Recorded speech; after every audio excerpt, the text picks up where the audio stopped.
So in the paranormal field, I am the co-founder of the Paranormal Association of Kentucky, and I'm one of the lead investigators.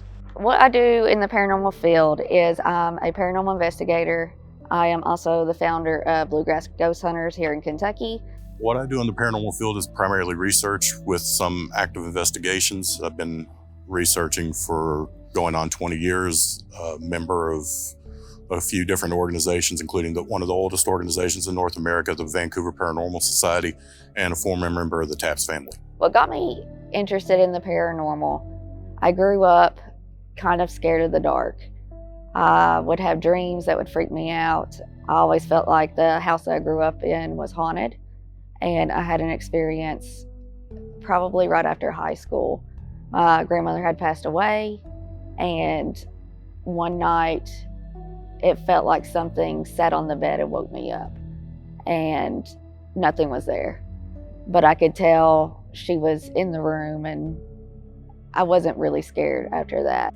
What got me interested in the paranormal field is I grew up in two haunted houses. One I could remember very well, was preteen, 10, 11 years old, footsteps, shadows, full-bodied apparitions, things like that had been seen in that house. We had an old radio that was, had the monologue knobs on it.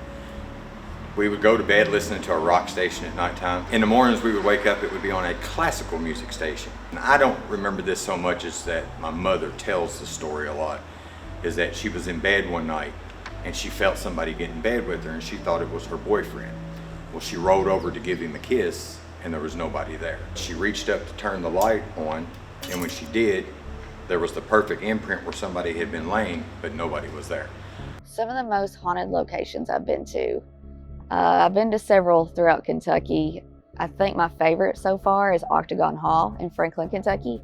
I've been to Waverly, but it is active, but Octagon Hall is extremely active. There's actually a cemetery in Paris, Kentucky. I've done a little bit there. I don't really recommend going into cemeteries, but it's something that I grew up hearing stories and legends about. As far as some of the most haunted locations that I've been to, Colonial Estates, and that's in Owensville, Kentucky. The main piece of equipment that I use a couple of different things. One of my favorite things is the spirit box. We love to communicate using the SB7 is what I have right now. And we use that to do the SD's method, where we'll put the headphones on and the blindfold, and we'll try to communicate with spirits through that. That's my favorite so far. My main piece of equipment with any investigation is just a simple voice recorder. I've got some of the best evidence and best things that I've ever had experienced just off of a regular voice recorder. So I'm a budget ghost hunter, and I'm gonna be straight up with you.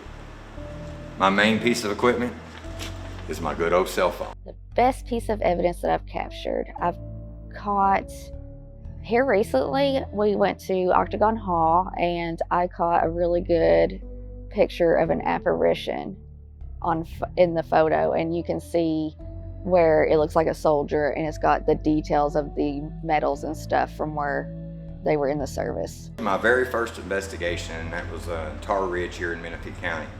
Me and Chris Wells, who is the other founder of PAC, we were doing a spirit box session.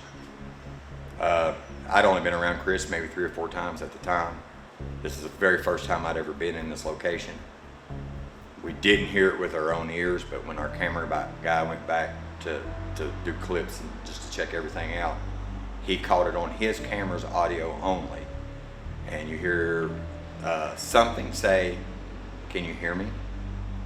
And it was in a kind of a normal voice, and then in a whispering voice it says, "Hey, drag," twice. So it's like, "Hey, drag, hey, drag." The best evidence, I think, at least in my opinion, that I ever captured was during a EVP session setting in the place where I'd been hit. And it's not really provoking, but I was trying to get something to respond, and I'm like, I need to know your name. Can you tell me your name? And I got a very clear male voice that said Patrick. The other part of it is, like I said, I was trying to get something, so I'm like, well, if you're not going to talk to me, then I'm going to leave. And I got the same voice saying, "Can you please come back?" Some of Kentucky's hottest locations, again, Octagon Hall, my #1 favorite. Waverly Hills, definitely. Let me see, is there any? I did like the Bethlehem Academy and Elizabethtown. That was a good one. But honestly, my favorite one is Octagon Hall still. There's several other historic sites around here. One I've heard a lot about is the battlefield in Perrysville, Kentucky. That's one I would dearly love to go to at some point. Ghosts are real. Spirits are real. There is life after death.